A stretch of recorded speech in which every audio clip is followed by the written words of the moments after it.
प्रगती आणि उन्नती करणारा महामार्ग म्हणून शक्तीपीठ महामार्गाकडे संबंध महाराष्ट्र पाहतोय। 14 जिल्ह्यांमधून हा महामार्ग येणार आहे, परंतु कोल्हापूरमध्ये त्याला विरोध आहे असं भासवण्याचं काम काही मंडळी करत होती। आणि म्हणून आज कोल्हापूर जिल्ह्यातील शक्तीपीठ महामार्गामध्ये ज्यांच्या जमिनी जाणार आहेत असे हजारो शेतकरी यांनी आज इथं मेळावा घेऊन शक्तीपीठ महामार्गाला समर्थन दिलेलं आहे। त्यांनी स्वतःहून हजारो शेतकऱ्यांनी सह्या देऊन आम्ही आमच्या जमिनी या प्रगतिशील असणाऱ्या महामार्गासाठी देत आहोत अशा पद्धतीचं आवाहन करून हा मेळावा घेतला।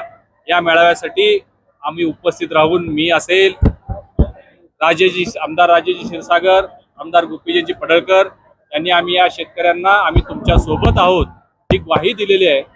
या सर्व शेतकऱ्यांचा, बाधित शेतकऱ्यांचा जो प्रश्न आहे किंवा जी मागणी आहे की आम्हाला चांगला दर मिळाला पाहिजे, जेणेकरून आमच्या पुढच्या पिढीला स्थिर स्थावर आम्हाला करता येईल।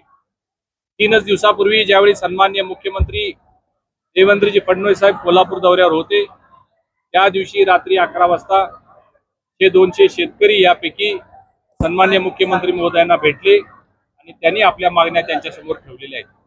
माननीय मुख्यमंत्री महोदयांनी त्यांना आश्वासित केलेलं आहे महाराष्ट्रातला सर्वात चांगला उच्चांकी दर आम्ही या शेतकऱ्यांना देऊ अशी ग्वाही मुख्यमंत्री महोदयांनी दिलेली असल्यामुळं मोठ्या प्रमाणात याला समर्थन मिळतंय। आणि आज आपण पाहू शकता शेतकऱ्यांनी इथे येऊन 6 ठराव केलेले आहेत। ते 6च्या 6 ठराव आम्ही महाराष्ट्र शासनाच्या पुढे नेण्याचं अभिवचन त्यांना दिलेलं आहे आणि सगळ्यात चांगला मोबदला देऊ याचंही अभिवचन आम्ही या सर्व शेतकऱ्यांना दिलेलं आहे। या संदर्भात 12 तारखेला मोर्चा निघणार आहे विधानसभेवर। हा जो मोर्चा निघणार आहे हा कुठेतरी त्याला राजकीय वास दिसतो।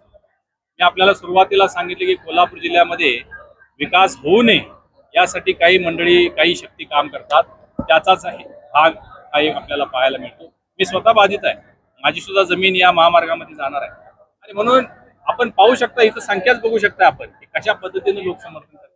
12 तारखेला जो मोर्चा निघणार आहे यामध्ये बाधित शेतकरी किती असतील याची मला शंका आहे। त्याचबरोबर ज्यावेळी स्वतः सन्माननीय मुख्यमंत्री आणि आमचे दोन्ही उपमुख्यमंत्री दर घोषित करतील किंवा ज्या मागण्या त्यांच्या मान्य करतील त्याच्यानंतर असणारा हा विरोधाभास सुद्धा कमी होईल।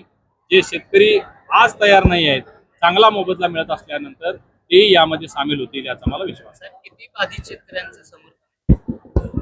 आज 1000 पेक्षा जास्त शेतकऱ्यांनी समर्थन सह्यासह, फोन नंबरसह दिलेली फाईल आज आपल्या समोर मीडिया समोर आपण इथं दाखवलेली आहे। मुख्यमंत्री महोदयांना सुद्धा त्याची एक प्रत दिलेली आहे। फक्त कोल्हापूर जिल्ह्यातले शेतकरी आहेत। भूसंपादन लादलं जातंय।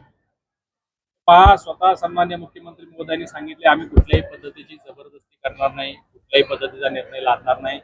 सर्वसमावेशक, सर्वांना विश्वासात घेऊनच हा महामार्ग केला जाईल।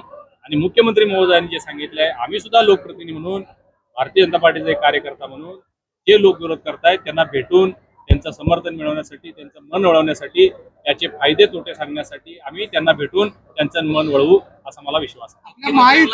शिष्टमंडळ होतं, मुख्यमंत्र्यांना भेटलं होतं, त्यामध्ये किती जिल्ह्यातले शेतकरी होते किंवा कोणत्या जिल्ह्यांमध्ये होते? मुख्यमंत्री महोदयांना भेटलेलं शिष्टमंडळ जे होतं त्या दिवशी कोल्हापूर जिल्ह्यातले 12च्या 12 तालुक्यातले शेतकरी उपस्थित होते। थँक्यू।